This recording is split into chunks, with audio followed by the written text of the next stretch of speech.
Yehovah, please fill me with the Ruach HaKodesh, that I may speak your written words with boldness to those who listen.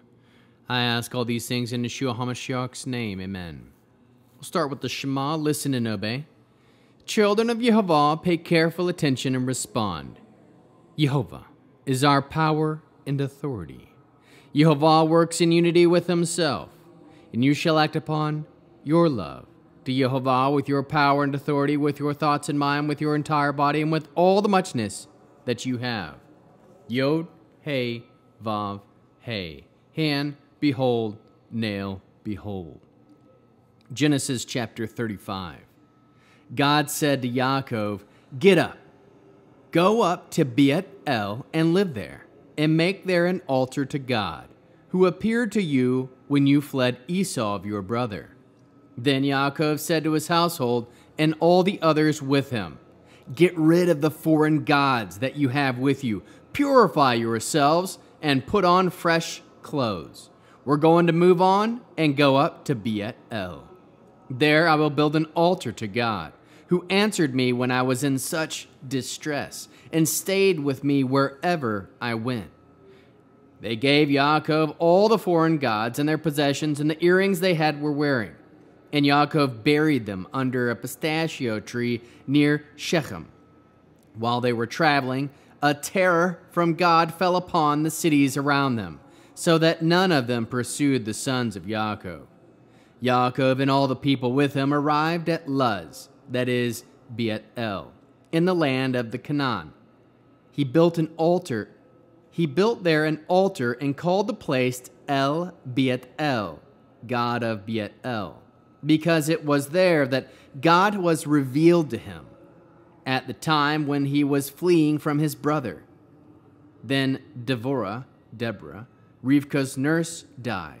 She was buried below Bethel under an oak, which was given the name Elan Bachut, Oak of Weeping.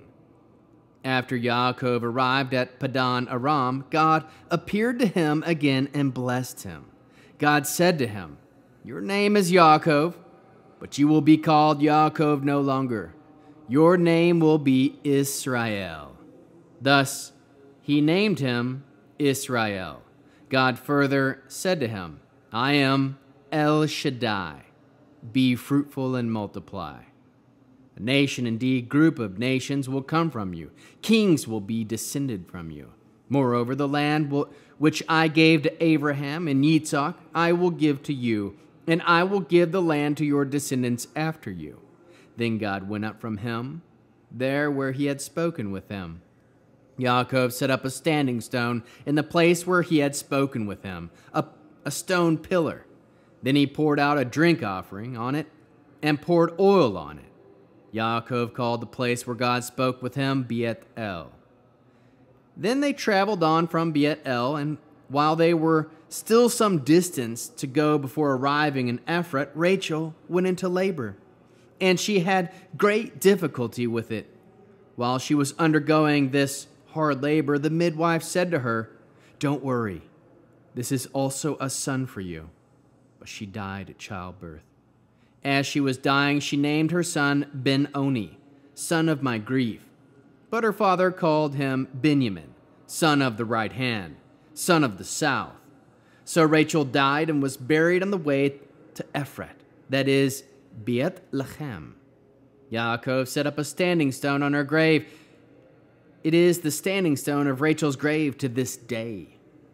Israel continued traveling and pitched his tent on the other side of Migdal Eder.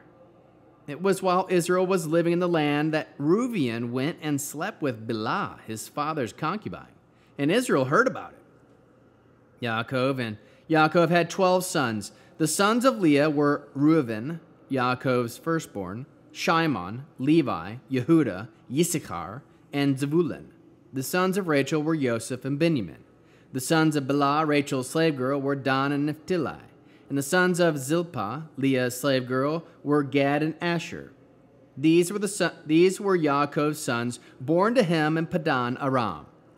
Yaakov came home to his father Yitzhak at Mamre, near Kiryat Arba, also known as Hebron, where Abraham and Yitzhak had lived as foreigners. Yitzhak lived to be 180 years old. Then he breathed his last, died, and was gathered to his people, an old man full of years, and his sons Esau and Yaakov buried him. How can we learn to love our Creator after reading Genesis 35? We can learn some greatness. We can listen and obey to Yehovah, as Yaakov did.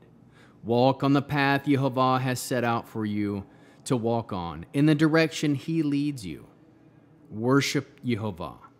Trust that Elohim will deal with your enemies. Trust in El Bethel, that he will reveal himself to you. Obey Yehovah, and he will direct you, bless you. Know that Yehovah changed Yaakov's name to Israel, said to him, I am El Shaddai. Be fruitful and multiply. Know that from Israel, a nation, a group of nations came out of him. Trust that from Israel came kings. Make places to remember where, how, why, and what Yehovah opens your eyes and ears to. Remember your loved ones even after they die. Aim to keep sex in the marriage bed. Know that Israel had 12 sons. Know that Yitzhak lived 180 years old. How can we love others as Yeshua loves us? We can encourage others to be fruitful and multiply. How can we bear one another's burdens? We can be fruitful and multiply. Produce spiritual fruit, love, joy, peace, patience, kindness, goodness, faithfulness, humility, and self-control. End with the Aaronic blessing. Yehovah will kneel before you presenting gifts, and he will guard you with a hedge of protection. Yehovah will illuminate the wholeness of his being toward you, bringing order, and he will provide you with love, sustenance, and friendship. Yehovah will lift up the wholeness of his being and look upon you and will set in place all you need to be whole and complete.